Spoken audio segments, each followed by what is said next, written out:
Hey guys, it's me Brian of Mortar & Pastry. Today, gagawa tayo ng mini version ng buko pie. Isa nga ito sa paboritong ipangpasalubong ang buko tart. Napakasarap nga nito, very buttery with rich custard, buko filling, and crumbly tart shell. Kaya naman, pwedeng-pwede ito pang benta, pang regalo, o pang merienda. Kaya tara, gawa na tayo. Mortar & Pastry. Unahin na nga natin gawin yung ating streusel or yung ating crumb topping. So sa isang bowl, pagsamahin natin yung 1 stick ng softened and salted butter and 1 cup ng sifted powdered sugar. Tapos beat natin sila all together until smooth and creamy. So gamit ang hand mixer, mix lang natin sila all together. Then pwede na natin ilagay yung 1 cup ng sifted all-purpose flour. Then haluin lang natin ulit ng maigi until everything is well combined. Kapag ka nahalo na ng maayos yung ating flour and icing sugar dun sa ating butter, pwede na natin siyang iset aside at ilagay muna natin sa ref to chill. Then gawin naman natin yung ating tart shell o yung pinaka-casing ng ating buko tart. So same ingredients lang sila halos with different ratio dun sa ating crumb topping. So sa isang bowl, pagsamahin natin yung 1 bar o 225 grams ng softened and salted butter and 1 cup ng sifted icing sugar. Then, beat natin ulit sila all together until creamy.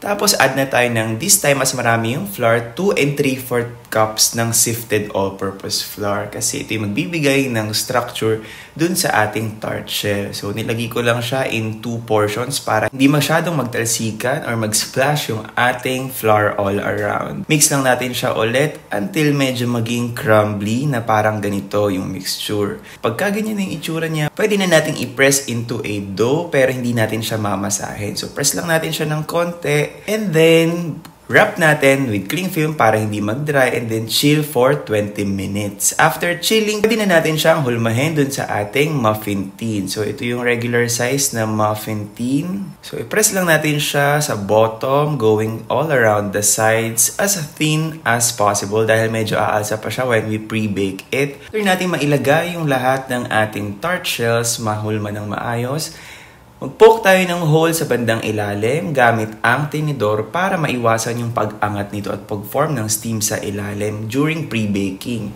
Then, i-pre-bake na natin sila sa preheated oven at 180 degrees Celsius for about 10 minutes. And then, set aside muna natin sila to cool completely. Now, to make our buko custard filling sa isang bowl, pagsamahin natin yung half cup ng white granulated sugar, 1/4 cup ng flour, and 1/4 cup ng cornstarch. Combination ng flour and cornstarch ito para talagang stiff at hindi maging runny yung ating custard later on. Nag-add din tayo ng 1/4 teaspoon salt para lumabas yung lasa and half cup ng coconut water or buko juice. Add din tayo ng half cup ng evaporated milk, 3 egg yolks, and 1 teaspoon vanilla for flavor. Then, haluin lang natin sila ng maigi until makombine yung ating dry ingredients and ma-dissolve yung ating sugar. Once okay na siya, pwede na natin siyang i-transfer sa kawali or sa saucepan. Then, lutuin natin siya on low heat with continuous stirring until lumapot at maging stiff na parang ganito. Once ganyan na yung texture niya, pwede na natin off yung heat at ilagay yung ating 2 tablespoons ng butter. Haluin lang natin habang mainit pa para mag-melt yung ating butter. Then after that, meron tayong 500 grams ng coconut meat. Ito yung kasing texture ng pangbuko salad na laman ng buko. Then chop lang natin siya into bite-sized pieces or pwede nyo rin kayurin if you like. Then ihalo lang natin siya dun sa ating custard until well combined or hanggang lahat ng ating buko ay coated na ng ating custard. Kapag kaganyan yung itsura niya, pwede na natin siyang ilipat dun sa ating ginawang tart shell.